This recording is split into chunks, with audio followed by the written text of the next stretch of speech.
Warahmatullahi wabarakatuh, sahabat share. Kita bertemu lagi dalam program The Best DNA dan masih bersama saya Ega Pradewi, tentunya melanjutkan pembahasan saya kemarin pada episode sebelumnya dengan Bunda Hilya dan juga Hilya. Sebelumnya Bunda Hilya, apa kabarnya? Alhamdulillah. Tetap semangat Bunda ya. Oke, terima kasih banyak. Subhanallah. Terima kasih Bunda masih mau menerima tim Share Channel untuk kembali secara eksklusif ngobrol-ngobrol dengan Bunda Hilya. Karena dari episode kemarin saya masih belum puas Bunda. Saya masih ingin menggali lebih dalam mengenai metode apa sih sebenarnya yang Bunda Hilya miliki ini sehingga bisa mencetak anak-anaknya hafal dan bisa melafalkan Al-Quran. Sejauh ini Hilya, sini sayang, sudah hafal berapa juz Bunda? Hampir 9 juz. 9 juz, subhanallah. Jangan tanya saya berapa hafal juznya karena saya masih jauh-jauh sekali di bawahnya Hilya. Nah, karena itulah saya secara eksklusif mendatangi Bunda Hilya dan juga Hilya ini untuk belajar dari mereka seperti apa sih menjadi seorang pelafal Al-Quran. Bunda Hilya, kalau boleh saya tahu Bunda Hilya, sebelumnya pernah disampaikan bahwa Bunda Hilya ini memperkenalkan Al-Quran kepada anak-anaknya ini sejak usia sangat balita ya, dari 6 bulan dan 3 tahun.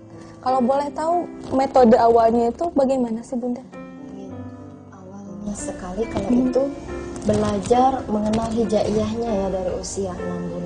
Kemudian 3 tahun itu menghafalnya. Tetapi waktu yang paling awal ketika saya memperkenalkan Al-Quran kepada anak-anak saya itu adalah ketika mereka masih di dalam kandungan. Masih di dalam kandungan. Jadi berdasarkan informasi-informasi yang saya dapat, bahwa ketika kita mengandung, kemudian kita sering menstimulasi janin kita dengan ayat-ayat Al-Quran, insya Allah nanti ketika mereka memasuki masa pembelajaran Al-Quran itu mudah gitu. Dan itu memang awalnya juga niat saya seperti itu. Jadi ketika mereka masih dalam kandungan, saya sudah punya program.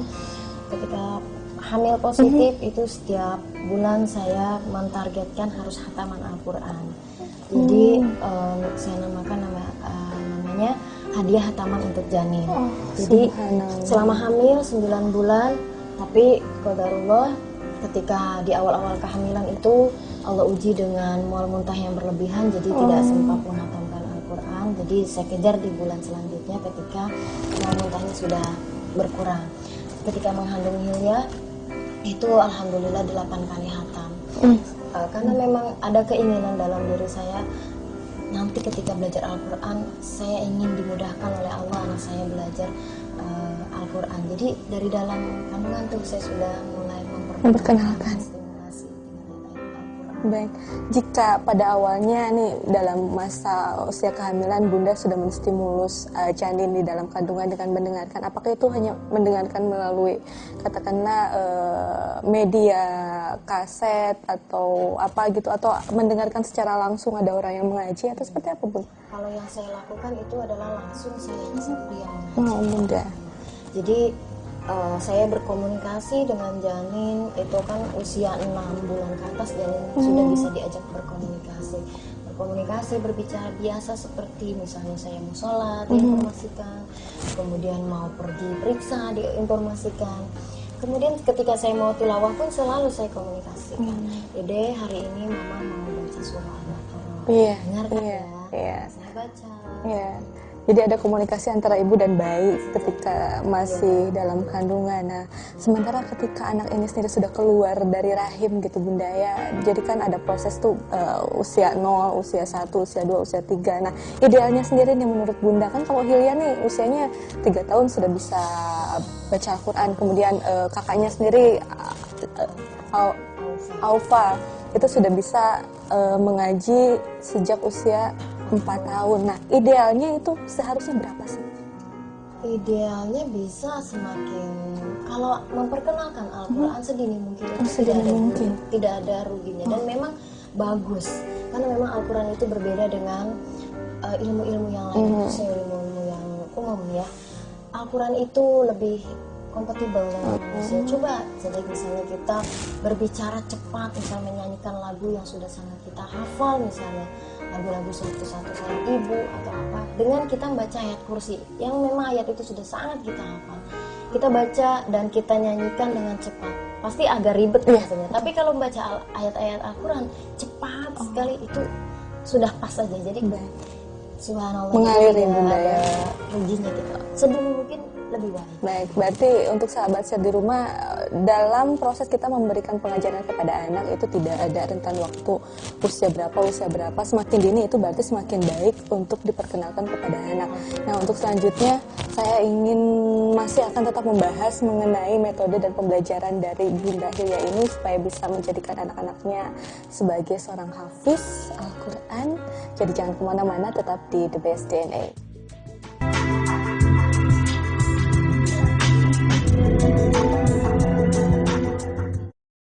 Ya, kita kembali lagi di The Best DNA dan tentunya masih dengan Hilya dan juga Bunda Hilya, dan kami masih akan tetap membahas mengenai bagaimana metode pembelajaran untuk bisa menghafal huruf hijaiyah. Nah, di hadapan saya ini sudah ada Iqro. Ini adalah media untuk anak, untuk Hilya pada waktu itu belajar huruf hijaiyah ya Bunda ya? Belajar membaca Al-Quran. Oh, belajar membaca Al-Quran. Di sini saya pasti sudah tidak asing lagi karena pemirsa di luar sana juga pasti memiliki Iqro, dan saya juga waktu pertama belajar memang membaca Iqro. Nah Bunda, menurut Bunda seberapa besar media berperan dalam pembelajaran anak? Sangat ya, sangat berperan. Jadi metode itu adalah cara bagaimana, kalau ingin baca Quran berarti cara ingin bisa baca Al-Quran itu banyak metode, tinggal pembimbingnya saja dia mau pakai yang mana atau dia mampunya pakai metode yang mana. Waktu dulu saya mengajar baca anak-anak saya, karena memang saya dulu bisanya hanya metode Iqro, jadi saya gunakan metode Iqro. Kalau kita punya metode, istilahnya kita punya panduannya ya, jadi istilahnya memudahkan, dan insya Allah hasil yang ingin dicapai juga akan lebih cepat didapat. Nah, pada saat memberikan pelajaran kepada putrinya Bunda ya, ada pembagian peran nggak antara Bunda dengan ayah? Pembagian peran kalau secara teknis pengajaran itu memang lebih banyak ke saya ya. Jadi saya yang memang dari awal itu membimbing anak-anak bagaimana pertama dari awal sekali, dari hamilnya, kemudian mengenalkan huruf hijaiyahnya, kemudian masuk ke metode membacanya sampai menghafalnya, itu memang lebih banyak di saya. Kalau ayahnya mungkin peran pengganti saja, misalnya saya lagi repot, ada tugas apa ini, saya tolong simakin dulu hafalan Hilya, misalnya saya lagi repot di dapur banyak yang harus saya selesaikan, tolong ya dilihatin dulu ya hafalan Hilya, seperti itu. Terus mungkin lebih banyak juga ke keluarnya ya, misalnya berkunjung kemana itu bersama ayahnya ke pesantren-pesantren untuk membangkitkan motivasi menghafalnya, kemudian hadir di majlis-majlis Al-Quran, itu biasanya saya juga sama ayahnya. Jadi sahabat saya di rumah untuk membantu atau mungkin lebih meningkatkan efektivitas dari pembelajaran kepada anak ini, memang kedua peran serta dari orang tua ini sangat diperlukan. Jadi ketika harus ada sinerginya. Jadi ketika sang ibu tidak bisa menghandle, maka itu dihandle oleh sang ayah, begitu ya Bunda ya. Nah Bunda, saya ingin bertanya, ketika setelah mengenalkan nih pada awal-awal mula gitu ya, untuk Hilyanya sendiri pada saat itu seperti apa sih dia bisa belajar sambil menghafal itu? Apakah dia main kemudian bawa Al-Quran, bawa Iqro, dia baca apa gimana gitu, atau gimana Bunda? Baik, kalau untuk menghafal yang lebih intensif itu memang saya baru memulai ketika dia sudah bisa membaca Al-Quran mandiri sendiri. Awal-awalnya untuk surah-surah pendek itu memang saya selalu membacakan. Jadi ketika dulu dia bayi sudah lahir, stimulasi Al-Qurannya tidak saya hentikan, tapi terus dilanjutkan sambil menyusu, sambil menemani mengantarkan tidur, itu saya selalu membacakan ayat-ayat surah-surah pendek. Sambil saya juga iringi menuntun bisa membaca Al-Quran. ketika sudah bisa membaca Al-Quran sendiri di usia 3 tahun itu barulah saya intensif untuk menghafal yang lebih serius lagi. Saya maka kita menghafal ya, kan udah bisa baca Al-Quran. Nah itu saya awali dengan setiap hari 3 baris. Pertamanya sih saya bacakan dulu, kemudian Hilya membaca. Saya simak bacaannya sudah tepat atau belum nih. Ketika saya bilang, oh nanti hafalinnya seperti itu Kak ya, jangan dirubah-rubah lagi hukum-hukum tajwidnya. Ya mah, setelah itu dihafalkan sendiri. Dia mau sambil jalan, sambil main atau apa, yang penting nanti kalau udah bisa setor ya Kak. Seperti itu. Tadi sempat saya tangkap pembicaraan dari Bunda ya, kalau Bunda bilang bahwa ini ada ritme-ritmenya, jadi ada benang merah yang memang tidak terputus ya Bunda ya. Paginya Bunda membacakan ayat suci Al-Quran, ketika menyusui, ketika mau apa, kemudian sampai mau tidur juga tetap dibacakan ayat suci Al-Quran. Jadi seolah-olah bahwa lantunan ayat suci Al-Quran itu tidak terputus dari Bunda ke anak ya Bunda ya, itu sangat luar biasa sekali. Dan pemirsa jangan kemana-mana, karena setelah yang satu itu saya juga akan membahas mengenai bagaimana penanaman tauhid kepada anak pada usia dini. Jadi jangan kemana-mana, tetap di The Best DNA.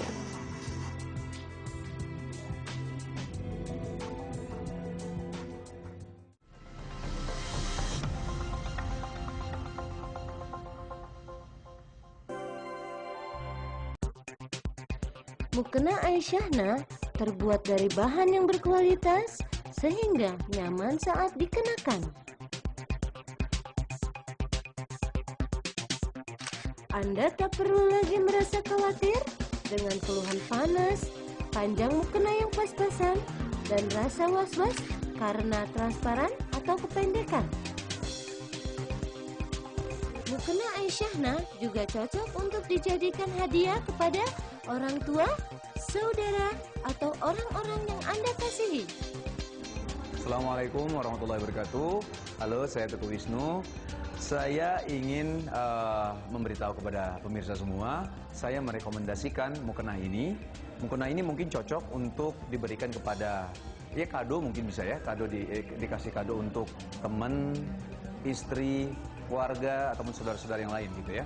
Nah, kelebihan dari mukena ini adalah bahannya yang lembut, tidak mudah panas, alias adem, dan selain itu juga size-nya yang cukup lebar. Jadi untuk ukuran yang mungkin big size, tetap masih bisa menggunakan mukena ini. Jadi silakan. Pakailah mukena Aisyahna karena terbuat dari bahan yang tebal dan panjang, namun tetap nyaman dikenakan. Selain itu, mukena ini juga dihiasi oleh bordiran yang indah, sehingga cantik sekali ketika dikenakan. Miliki sekarang juga. Dengan mukena Aisyahna, insya Allah ibadah salat Anda menjadi lebih nyaman. Segera hubungi call center kami dan pesan sekarang juga.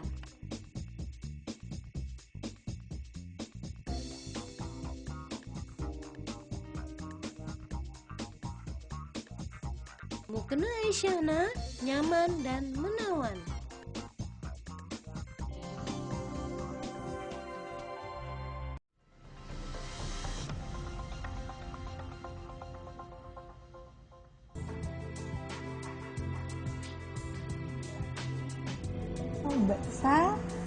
Sahabat ya, sahabat share kembali lagi di The Best DNA, dan kami masih akan membahas mengenai tauhid kali ini.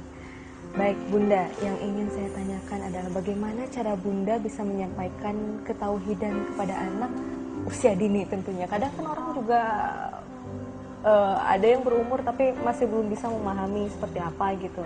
Nah, Bunda seperti apa sih cara mengajarkannya, Bu? Kalau saya memperkenalkan anak-anak kepada Allah itu dari usia bayi sekali, saya selalu berbicara banyak memperdengarkan dikit-dikit lagi Allah, kata-kata Allah Rasul. Allah itu selalu diucapkan ya, Bu. Ya, kemudian ketika dia ada anak saya yang bayi itu, sejak itu juga saya suka bertanya, siapa yang menciptakan mama? Allah, dia jawab. Siapa yang menciptakan ayah? Itu awalnya seperti itu. Kemudian ketika sudah TK, usia-usia TK seperti ini, seperti Hilya, saya selalu bilang bahwa Allah itu adalah Tuhan yang menciptakan kita. Kemudian ada Rasulullah. Kalau kita ingin nanti menjadi orang yang soleh, itu kita harus taat kepada Allah, kepada Rasul. Kemudian saya juga tidak segan-segan berbicara tentang surga, neraka kepada anak. Misalnya menyuruh mengaji. Ayo hari ini kita belajar Quran, Kak. Kalau orang yang bisa baca Al-Quran, insya Allah nanti kan tempatnya di surga. Saya bilang, di surga itu mau apa aja ada. Saya bilang, versinya anak. Maka misalnya mau minta mainan, ada di surga. Saya bilang seperti itu. Jadi memperkenalkannya sedini mungkin dan versinya versi anak yang bisa tapi diterima oleh ya, anak. tapi tetap sesuai dari Quran dan hadis tentunya. Bunda, yang tadi saya dengar bahwa Bunda sudah bisa mengajarkan kepada anak ini mengenai surga dan neraka gitu loh Bunda. Bunda memberikan gambaran neraka atau surganya itu kepada anak seperti apa sih Bunda? Kan kalau saya dulu mungkin menerimanya itu bahwa oh surga itu indah, kemudian neraka itu menakutkan gitu loh Bunda. Bunda gimana? Iya, sama saya gambarkan seperti itu. Contohnya saya misalnya mengajak sholat aja gitu. Kita sholat ini bukan perintah mama. Kakak harus sholat. Allah yang menyuruh kita sholat. Kalau kita sholat nanti ada ditempatkan kita di surga. Surga itu adalah tempat yang sangat indah, tapi tidak pernah kita bisa lihat. Nanti kita lihatnya kalau kita sudah meninggal. Jadi saya pun berbicara meninggal itu kepada anak udah tidak tabu lagi. Sudah hal yang biasa. Karena memang setiap momen ada takziah atau orang meninggal itu saya jadikan pelajaran buat anak saya bahwa nanti semua mama, ayah, kakak, dede semua akan meninggal seperti itu. Jadi buat anak-anak saya hal itu udah tidak menakutkan gitu. Ketika nanti kita meninggal, kalau kita orang soleh kita akan ditempatkan di surga. Ketika kita tidak baik di hadapan Allah, kita akan ditempatkan di neraka. Kalau surga itu indah, apapun yang kakak mau insya Allah ada. Kalau neraka, jangan sampai kita merasakan di sana. Neraka itu isinya api. Coba lihat api yang ada di kompor mama, panas kan? Itu lebih panas dengan api yang di sini sebenarnya. Jadi gambaran yang mengerikannya pun saya sampaikan juga sampaikan. gitu Bunda. Karena memang gambaran di Quran itu jelas. Tapi tentang yang neraka. saya pertanyakan adalah bagaimana anak seusia itu katakanlah 3-4 tahun itu sudah bisa mengerti itu surga, sudah bisa mengerti itu neraka gitu loh Bunda. Karena mereka kan pasti masih dengan imajinasi mereka sendiri gitu loh Bunda. Nah, jadi kalau saya memang kita kadang salah persepsi. Kita selalu menganggap anak kecil, anak apa, sehingga komunikasi kita kadang terbatas. Tapi kalau yang menurut saya pelajari, anak itu walaupun dia anak, tetap kita informasikan, memberikan informasi itu adalah sesuai yang kalau surga ya sesuai faktanya dengan ada yang di Quran dan hadis, neraka sesuai, sehingga mereka akan mendapatkan semakin bertambah pengetahuannya, dia akan semakin paham sendiri nanti. Jadi jangan ada kekhawatiran gimana masih kecil kenalin surganya. Kenalkan bahwa di surga itu apa aja ada. Ada kan hadisnya memang ketika kita minta apa aja, belum aja diucap baru terpikir sudah ada. Nah, di sini adalah keistimewaan dari Bunda Hilya ini sendiri menurut saya itu adalah bahwa beliau sudah bisa berpikir sangat-sangat jauh. Ketika mungkin barangkali ada banyak orang tua di luar sana yang belum berpikir ke arah sana karena mungkin keterbatasan ilmu dan pengetahuan. Nah, di sini Bunda sudah berpikir bahwa masa depan itu adalah di akhirat ya Bunda ya. Jadi tidak semata-mata hanya mengejar dunia. Nah, hal inilah yang mungkin harus menjadi PR bagi para orang tua supaya mereka bisa mengajarkan anak-anaknya ini sesuai dengan syariat dan juga agama gitu kan Bunda. Nah, ada pesan nggak dari Bunda untuk orang tua di rumah? Bagaimana supaya orang tua ini bisa mengajarkan hal-hal tersebut kepada anaknya? Baik. Memang kita bila kita menginginkan mempunyai keluarga yang dicintai Allah, keluarga yang disenangi Allah dan Rasulnya, tentu orientasinya kita adalah akhirat. Dunia itu hanya jembatannya. Jadi apapun yang akan kita perkenalkan ke anak itu adalah sesuatu yang nanti akan mendapatkan balasannya di akhirat. Kita mengajak anak sholat, tentunya kita selalu harus mengarahkan, kalau kamu sholat nanti insya Allah kamu diridhoi Allah dan akan dapat surga. Kita suruh dia baca Al-Quran, bacalah Al-Quran, karena nanti Al-Quran akan menjadi penolongmu di hari kiamat. Itu kan akhirat lagi. Jadi memang sering-sering kita berbicara tentang akhirat kepada anak walaupun mereka masih kecil. Tentunya nanti Allah yang akan memahamkan anak kita. Jadi intinya adalah mengenalkan kepada anak usia dini, sedini mungkin mengenai akhirat itu Allah. seperti apa, surga itu seperti apa, surga Dan neraka Allah. itu seperti apa. Jadi menimbulkan pengetahuan dari mereka, dan gambaran itu akan semakin baik ketika mereka beranjak usianya bertambah. Dan pemirsa, sahabat share, senang sekali pada segmen atau pada episode kali ini saya masih diterima oleh Bunda Hilya, dan karena keterbatasan waktu yang kami miliki, kita akan berjumpa lagi di episode selanjutnya. Dan terima kasih karena telah menyaksikan The Best DNA. Saya Ega Aprila Dewi pamit undur. Terima kasih atas kebersamaan Anda. Wassalamualaikum warahmatullahi wabarakatuh.